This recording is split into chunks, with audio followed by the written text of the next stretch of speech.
پرندے آزادی کی علامت ہوتے ہیں، ان کی چہچہاہٹ فضا کو زندہ رکھتی ہے، مگر جب ان سے یہ آزادی چھین لی جائے تو کیا ہوتا ہے؟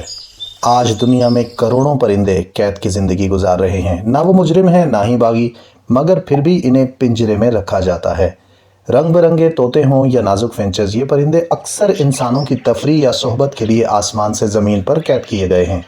ان کے خوبصورت وجود اور خوبصورت پروں کے پیچھے ایک خاموش اذیت چھپی ہوئی ہوتی ہے۔ جب ہم پرندوں کو قید میں رکھتے ہیں تو اس کے اپنے کچھ نقصانات ہوتے ہیں۔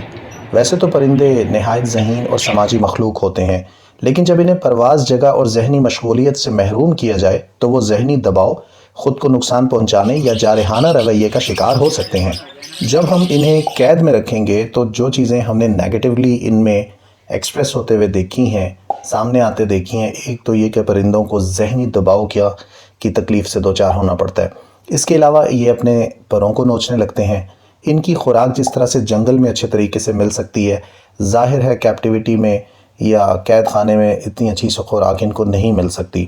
اس کے علاوہ اس چیز کے بھی بہت زیادہ چانسز ہوتے ہیں کہ ان کی بیماریاں اور طرح کی بڑھنا شروع ہو جاتی ہیں، جو کہ جنگل میں یا آزاد زندگی میں ہونے کے چانسز بہت کم ہوتے ہیں۔ اور سب سے بڑھ کر یہ کہ بہت سے پرندے تنہائی کی اذیت کو برداشت کر رہے ہوتے ہیں، کیونکہ سم ٹائمز وہ پنجروں میں اکیلے رہ رہے ہوتے ہیں۔ اچھا، پرندوں کی جو سمگلنگ ہے یہ بھی ایک دنیا میں بہت بڑا کاروبار ہے۔ مختلف جنگلوں سے ان کو قید کر لیا جاتا ہے، پکڑ لیا جاتا ہے، اور پھر نامناسب حالات میں ان کو ایک علاقے سے دوسرے علاقے میں شفٹ کیا جاتا ہے۔ ٹرانسپورٹیشن ان کی جب کی جاتی ہے تو دم گھٹنے سے یا نامناسب خوراک راستے میں ان کو دیے جانے سے اکثر ان کی موت واقع ہو جاتی ہے۔ یہ تو بہت افسوسناک بات ہے، لیکن ہمیشہ ایسا نہیں ہے۔ ہر بار ایسا نہیں ہوتا کہ قید میں رکھے ہوئے پرندے کسی ظالم نے ہی رکھے ہوئے ہوں، کیونکہ کچھ محفوظ پناہ گاہیں بھی ان پرندوں کی موجود ہیں جو کچھ نیک نیتی سے چلنے والے لوگوں نے بنا رکھی ہیں۔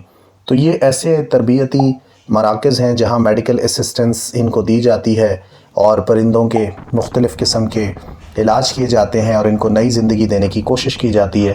اور ان مراکز کا یہ مقصد بھی ہوتا ہے کہ عوام کے اندر اس شعور کو بیدار کیا جائے کہ پرندوں کو اچھی زندگی دینی چاہیے، انہیں قید میں نہیں ڈالنا چاہیے، اور جس قدر پرندے آزاد ہوں گے اور نیچرل ہیبیٹیٹ میں ہمیں نظر آئیں گے، اتنا ہی ماحول خوبصورت، بہتر اور پرکشش نظر آئے گا۔ اب ہمیں یہ دیکھنا ہوگا کہ کیا پرندے کی ضرورت زیادہ ہے یا ہماری خواہشات زیادہ مضبوط ہیں، کیونکہ پرندوں کو تو اسی چیز کی ضرورت ہے کہ وہ کسی جنگل میں جا کر آباد ہو جائیں۔ السلام علیکم دوستو، ریئلٹی پلانٹ میں خوش آمدید۔ اور ہماری خواہشات کچھ ایسی ہیں کہ خوبصورت پرندوں کو ہم اپنے بہت قریب دیکھنا چاہتے ہیں۔ ایک اچھے شہری اور سمجھدار انسان ہونے کی حیثیت سے ہم یہاں پر فرق لا سکتے ہیں کہ ہم کم از کم غیر قانونی پرندوں کی تجارت کرنے سے انکار کر دیں یا ایسے تاجروں سے پرندوں کی خرید و فروخت نہ کریں۔ اس کے علاوہ پرندوں کی جو پناہ گاہیں ہیں، ایسے جو نیچرل ہیبیٹیٹ سینٹرز ہیں جو ان کی مدد کرتے ہیں، ان کو کوئی مالی یا اخلاقی مدد اگر ہم ان کی کر سکتے ہیں تو ضرور کریں۔ اس کے علاوہ جو لوگ پرندوں کو نقصان پہنچا رہے ہیں ان کو اس چیز کی آگاہی دی جائے کہ پرندوں کو نقصان نہیں پہنچانا چاہیے بلکہ ان کی دیکھ بھال کرنی چاہیے۔ تو پرندوں سے محبت کا تقاضا یہی ہے کہ انہیں پنجروں کے بجائے آسمان پہ دیکھا جائے۔ اس لیے کسی بھی قید پرندے کو اس کے حق میں یہی بہتر ہے کہ آزاد کر دینا چاہیے، کیونکہ پنجرہ سونے کا بھی کیوں نہ ہو، وہ آخر کار پنجرہ ہے، قید ہے، اور اس میں کبھی بھی پرندہ خوشی سے نہیں رہ سکتا۔ آپ ہمارے چینل کو سبسکرائب کیجئے، اس ویڈیو کو لائک کیجئے، شیئر کیجئے، اور آئندہ انٹرسٹنگ ویڈیوز کے آنے کا انتظار کیجئے۔ اپنا بہت سا خیال رکھیے۔ اللہ حافظ۔